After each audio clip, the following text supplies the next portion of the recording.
iFILM, London.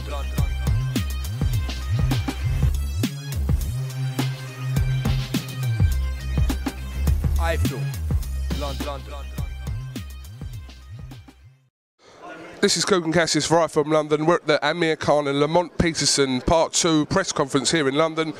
Just run into Welsh legend and British legend in the ring, Joe Calzaghe. MBE, you are MBE as well, aren't you? CBE, yeah. And CBE. Anything else? Probably that's about it. Well, I've been calling a few other things, but you know, we leave that alone. What are you doing here, Joe?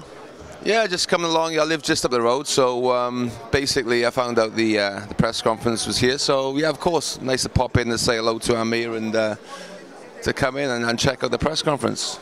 From the first fight, what did you make of it? Did you see that Peterson won that fight regardless of the point deduction? I think a point could be made for both fighters. I think at the end of the day, the reality is when you go to somebody else's backyard and it's a close fight, you have to expect the worst with the judges, because you know that's what I thought. Amir edged the fight, but you can't argue with the decision because you know Peterson was forcing the fight, second half of the fight, you know, and a lot of the judges, they score the aggression, you know, and listen, the 50-50 rounds are always going to go to Peterson because he's in his hometown, and that's what happens in boxing. You know, I think the judges may get swayed a bit. I think in the rematch, you know, will it be as close? I don't think so. I honestly think Amir will learn by his mistakes.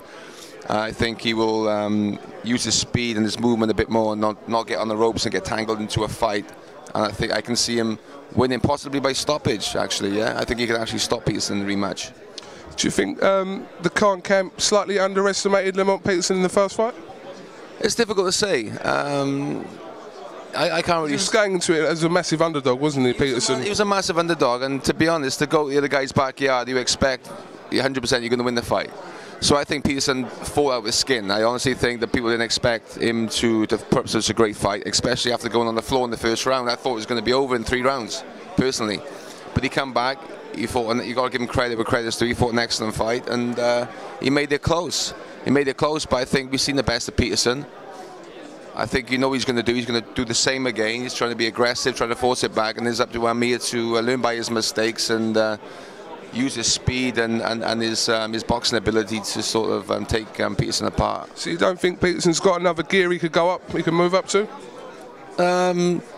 I've only seen him fight once, man. So after what I saw, to me he fought over his skin. Yeah, I think he fought over his skin, you know, as far as I'm concerned. And we'll have to wait and see, you know. We'll have to wait and see. But Peterson's a good fighter, isn't he? But I expect Amir to be the younger fighter, the fresher fighter. I think that you know Amir, you know, definitely should win at the rematch. And what have you made with the man in the hat scandal, Mustafa Gate? Yeah, I don't know, man. It's weird, isn't it? You know, at the end of the day, it's very strange, very, very strange. You know, I would be the same. I would be pretty. Would you have done the same thing if you'd spotted a man in a hat or wearing a funny robe or, you know, anything like that? Would you have done the same thing? When you're watching it, of course you think, what's that guy doing there? You know, you're not supposed to go sitting next to the judges and the handling cards. That's very very weird, isn't it? So I probably complain as well if I was in Amir's shoes, you know. It's one of these things that could have gone unnoticed and it could have just faded out, couldn't it? Well, exactly. But you're walking around with a big hat on, man. You know, you're dragging attention to yourself. Exactly. You can be man in the hat in Vegas. What's he doing in Vegas? Joe, just quickly, what you're up to now? Obviously, we know you're retired. You're, you know, aspiring to be in films, and you're a TV star as well. So, you know, anything coming up? Well, you know, like I said last time, I've been cast in 2 films, waiting for the days, production days. Still waiting for that. Still cracking all the lessons, and I'm enjoying it. It's good fun. You know, I got my 2 sons. That's a full-time job in itself. So divide myself being in London, normally Mondays to Fridays, and getting back to the valleys, boy, on the weekends, see my boys and family. You just turned the accent Welsh. I didn't understand that last bit, but that's all right.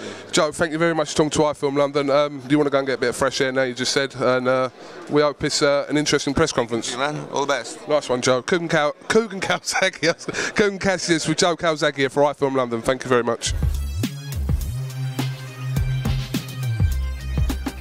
iFILM, London.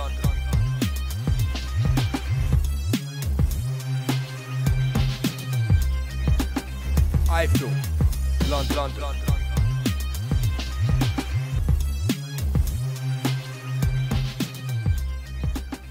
iFILM, London.